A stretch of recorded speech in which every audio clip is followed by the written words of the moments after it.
ভদ্রতা একবার, দুইবার, তিনবার দেখাবেন। তারপর যখন দেখবেন আপনার ভদ্রতাকে তারা দুর্বলতা ভেবে আঘাত করা শুরু করেছে, তখন ভদ্রতাকে পকেটে রেখে তাকে তার মতো তার ভাষায় বুঝিয়ে দিবেন। তখন দেখবেন সে ঠিকমতো সঠিক কথাটাই বুঝে গিয়েছে। যদিও এটা একটা লাইন, বাট এটাই বাস্তব। এমন করলেই জীবনে ভালো থাকা যায়।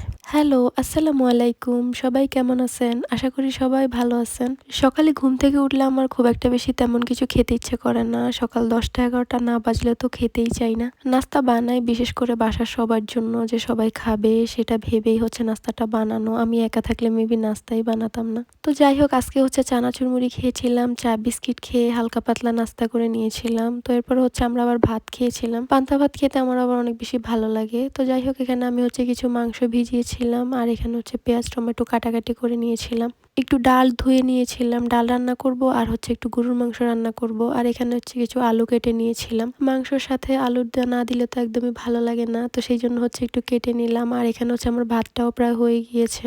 আমি কোনো কিছুর মাপ পরিমাণ মতো বুঝতেই পারি না, যে কতটুকু দিলে কি হবে। জানি না কবে এটা বুঝবো। ভাতের পরিমাণ আজকে একটু বেশি হয়ে গিয়েছিল, বুঝতে পারিনি। তো যাই হোক, এখানে আমি আবার ডাল বসিয়ে দিয়েছিলাম। ডালটা হচ্ছে ভালো মতো সেদ্ধ হয়ে গিয়েছে। তো আমি হচ্ছে এখানে একটু ডালে ফোড়ন দিয়ে দিব। আমার শাশুড়ি সবসময় বলে যে রসুন দিয়ে ডালে ফোড়ন দেওয়ার জন্য, কিন্তু আমার থেকে রসুন দিয়ে ফোড়ন দিলে ডালটা খেতে ভালো লাগে না। তো সেই জন্য হচ্ছে আমি এখানে হচ্ছে পেঁয়াজ দিয়ে ফোড়ন দিয়েছিলাম, কিছু ধনিয়া পাতা কেটে দিয়ে দিয়েছিলাম। আজকে ডালটা অনেক বেশি মজা হয়েছিল। তো এই যে এখানে হচ্ছে আমার ডালটা রান্না করা শেষ। তো এখন হচ্ছে আমি মাংসটা বসিয়ে দিব। এই যে এখানে হচ্ছে আমি মাংসগুলো কেটে ভালো মতো ধুয়ে নিয়েছিলাম, উপরে মাখিয়ে যেহেতু বসাই। তো আমি হচ্ছে মাংসগুলোকে পাতিলের মধ্যে নিয়ে তারপর হচ্ছে একে একে সব রকম মশলাই দিয়ে দিয়েছিলাম। আর হচ্ছে আজকে মাংসটা রান্না করেছিলাম বাটা মশলা দিয়ে। নর্মালি হচ্ছে আমরা মাংস তরকারি খাই আর যাই খাই না কেন, মশলাটা হচ্ছে আমাদের ব্লেন্ড করা থাকে। মানে সব রকম মশলা বাজার থেকে কিনে এনে তারপর হচ্ছে আমার শাশুড়ি গুলাকে ব্লেন্ড করে নেয়। তো ওই সিস্টেমের যে মশলাগুলো না, ওইগুলো হচ্ছে আপাতত আমাদের বাসায় এখন শেষ। তো সেই জন্য হচ্ছে গোটা মশলা বেটে তারপর হচ্ছে আজকে রান্না করেছিলাম। আজকে রান্নাটা অনেক বেশি ভালো হয়েছে। আমার মনে হয় কি, বাটাবাটি করে রান্না করলে রান্নাটা আসলেই মজা হয়।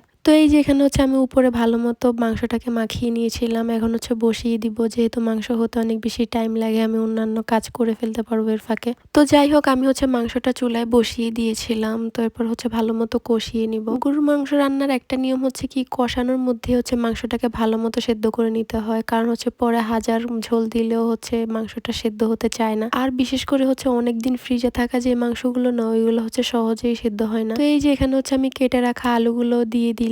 তো ভালো মতো কষিয়ে এরপর হচ্ছে ঝোল দিয়ে দিলাম। এই যে আমার এখানে হচ্ছে মাংসটা প্রায় রান্না করা কমপ্লিট হয়ে গিয়েছে।